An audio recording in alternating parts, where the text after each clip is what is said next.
Hello and welcome to our video series on the resurrection of Jesus. In the previous episode, we responded to the fifth of 7 most popular skeptical theories concerning the resurrection of Jesus. In today's segment, we're going to take a look at the 6th skeptical theory, namely the hallucination theory. In my opinion, this is the most popular of all the skeptical theories out there. So let's get going. The hallucination theory doesn't question the appearance of Jesus to the disciples and the other people, but it claims that these appearances weren't for real. They were just hallucinations.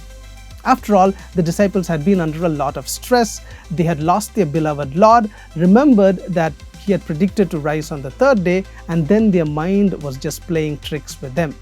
They saw him because they so deeply desired to see him. Also, consider this thought experiment. If you thought you saw a dead man walking and talking, would you not think it more likely that you were hallucinating rather than that just you were seeing it correctly? Similarly, could those who saw Jesus have been hallucinating? This theory has a number of fatal flaws. We'll address some of them. Firstly, hallucinations are not experienced by groups but only by individuals. In that regard, they're a lot like dreams. Dreams are not collective experiences. Individuals have dreams, groups do not. Hallucinations work the same way. If rare psychological conditions exist, an individual may have a hallucination, but his friends will not. And even if they do, they will not have the same hallucination. Clinical psychologist Gary Collins says, and I quote, "Hallucinations are individual occurrences. By their very nature, only one person can see a given hallucination at a time. They certainly are not something which can be seen by a group of people. Since an hallucination exists only in the subjective personal sense, it is obvious that others cannot witness it." End quote. Considering what hallucinations are and the conditions on which they occur, were Jesus' post-mortem appearances hallucinations?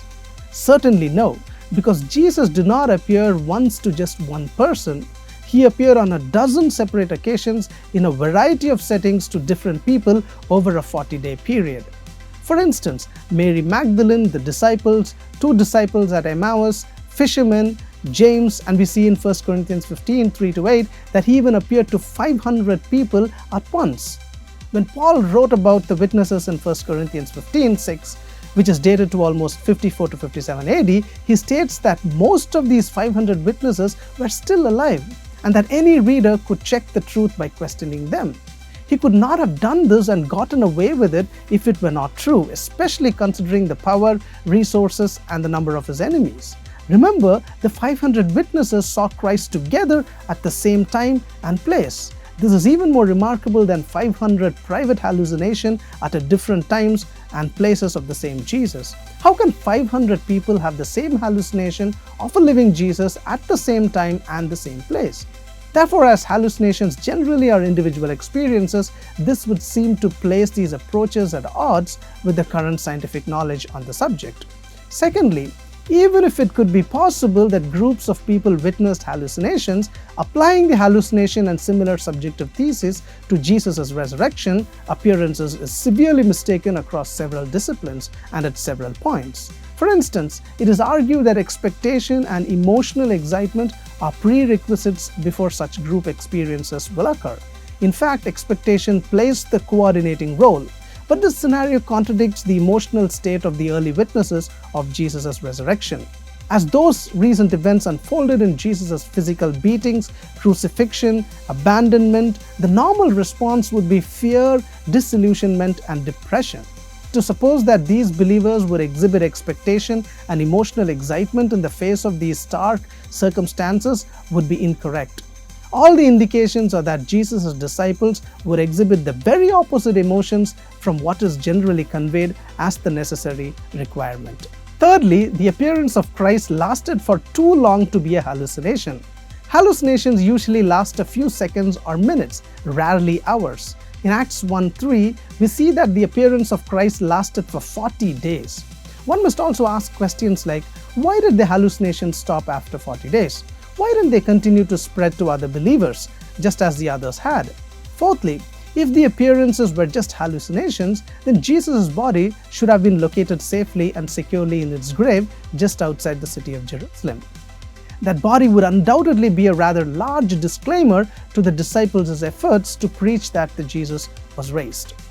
The Jews would have stopped it by producing the body of Jesus, unless the disciples had stolen it, in which case we are dealing with the stolen body theory or the conspiracy theory. But hallucinations do not even address this. In fact, the apostles themselves could not have believed in the hallucination if Jesus' dead body had still been in the tomb. In fact, the hallucination theory only explains the post-resurrection appearances, although clearly faulty, and not all the other data that we have concerning the resurrection, such as the empty tomb, the rolled away stone, and the inability to produce the corpse. Fifthly, what about the natural human tendency to touch? Would no one ever discover, even in a single instance, that their best friend, seemingly standing perhaps just a few feet away, was not really there? In fact, the disciples touched him. We see that in Matthew 28:9, Luke 24:39, John 20:27. In fact, Jesus ate with the disciples on at least 2 occasions in Luke 24:42 and 43 and John 21:1-14. Hallucinations do not eat. Also, the disciples spoke with him and Jesus spoke back.